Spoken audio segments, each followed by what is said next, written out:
On avait listé de manière très claire après la trêve de Noël. Globalement, il peut toujours y avoir des surprises après dans les mois de janvier, février, mars. Bon, des gens qui nous font changer d'avis, mais bon, globalement sur les partants, on était à peu près tous ok. On savait globalement qui allait quitter le club. Ça nous a permis de bien l'anticiper.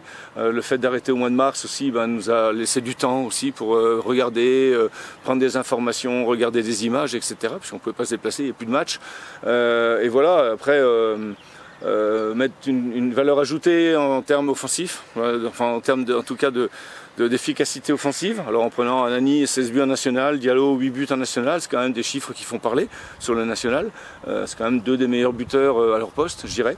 Donc voilà, ça a été un petit peu dans cet esprit-là, mettre de la vitesse devant, des gens aussi expérimentés avec Yorick qui nous rejoint, qui nous a montré déjà hier la qualité de son pied dans les conserves et tout, c'est très intéressant.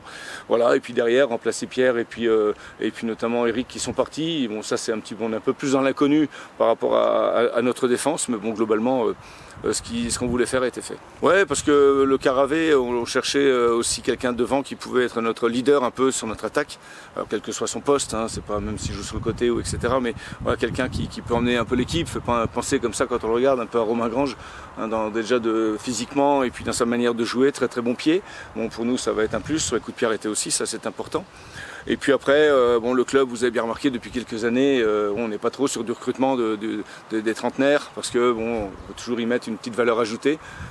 Et comme ça marche assez bien, comme les autres clubs savent que on a une masse salariale qui est assez légère ici, donc ça permet de pouvoir venir se servir. Mais quand on a un vrai bon joueur, ça nous permet aussi de temps en temps de mettre un peu d'argent dans les caisses, c'est important. Sur la charnière centrale, c'est incontournable pour moi aujourd'hui.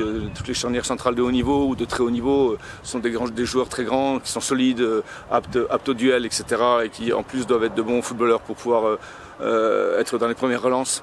Et après, sur le milieu de terrain, on cherchait avec le départ d'Ibou quelqu'un qui peut nous mettre aussi voilà, un potentiel athlétique. Alors Kevin Tapoko, évidemment, avec son 1m97, va certainement nous faire du bien dans les airs. On souhaite aussi avec Bart Stralman, avec Anani, avec Tapoko sur les coups de pied arrêtés, grandir un petit peu. Parce que je crois que l'année dernière, on a mis 2 coups de pied arrêtés sur 24 matchs.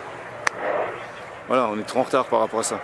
Bon, on s'est arrangé avec Flo Respentino, ça c'était prévu avec lui aussi. Il a accepté aussi lui de trouver un arrangement avec le club parce que la saison qu'il a passée était trop compliquée. C'est toujours difficile parce que Flo en plus c'est un super mec, c'est un bon professionnel, c'est quelqu'un qui a vécu une saison très difficile mais qui est toujours resté dans l'esprit avec des moments quand même où il a vraiment plongé, où il a fallu l'accompagner aussi. C'est aussi l'objectif du staff d'accompagner les joueurs qui sont en difficulté plutôt que de leur taper dessus. C'est peut-être ma faute à moi de ne pas avoir su l'utiliser, c'est aussi une possibilité. J'enlève pas ma responsabilité.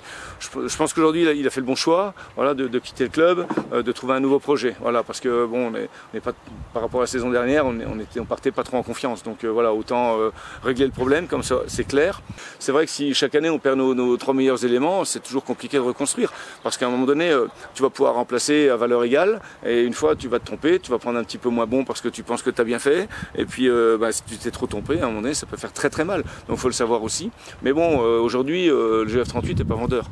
On n'a pas besoin d'argent. On n'est pas comme certains clubs qui ont besoin de trouver 2, 3, 4, 10, 15 millions, je ne sais pas. Donc nous, aujourd'hui, voilà, on n'est pas du tout vendeur. Donc on peut garder nos bons éléments. Maintenant, je sais aussi, je ne suis pas fou, que s'il y a une grosse proposition qui peut tomber sur 1 ou 2 ou 3 joueurs qui sont aujourd'hui des joueurs à potentiel vendable, je veux dire, le club aussi peut prendre cette décision. Je dis, mais bon, aujourd'hui, on travaille en toute transparence et en toute loyauté. A priori, notre mercato est terminé. Maintenant, les surprises dans le foot, on en a toujours. Donc, mais ça m'empêche pas de dormir. On a perdu notre meilleur joueur l'année dernière à quelques heures de la fin du mercato, avec Youssouf qui est parti à Guingamp. Le qui plus est le jour d'un match important. Voilà, ça ne nous a pas empêché de faire un bon match. Même si on n'a pas gagné, on aurait dû le gagner. Ça ne nous a pas empêché de faire une bonne saison derrière. Donc bon, voilà, sur des clubs comme nous, je sais que ça, faut pas se voiler la face, je sais que ça peut arriver, mais moi je ne suis pas perturbé par rapport à ça. Aujourd'hui, on a Moussa Djité qui a mis 7 buts en 24 matchs, on peut envisager qu'il en ait mis 10 ou 12 sur une saison complète. C'est déjà un très bon total pour un garçon qui arrive, qui découvre la Ligue 2, qui n'avait pas beaucoup joué à Sion. Voilà, l'objectif c'est que cette année il soit là, qu'il puisse mettre 15 buts. Achille Anani qui a mis 16 buts en national, ça en vaut peut-être, je ne sais pas, 7 ou 8 en Ligue 2. Si on a déjà 2 attaquants comme ça, on pourrait déjà discuter. Voilà, c'est sûr que si on met un but tous les 3 matchs, c'est compliqué de gagner les matchs, mais si à chaque fois on perd aussi nos meilleurs éléments. On a perdu Flo Sotoka l'année dernière, il était très bien vendu, on ne discute pas. Et aujourd'hui, voilà, il faut lui reconnaître aussi tout son mérite de se retrouver en Ligue 1. On est tous très heureux pour lui.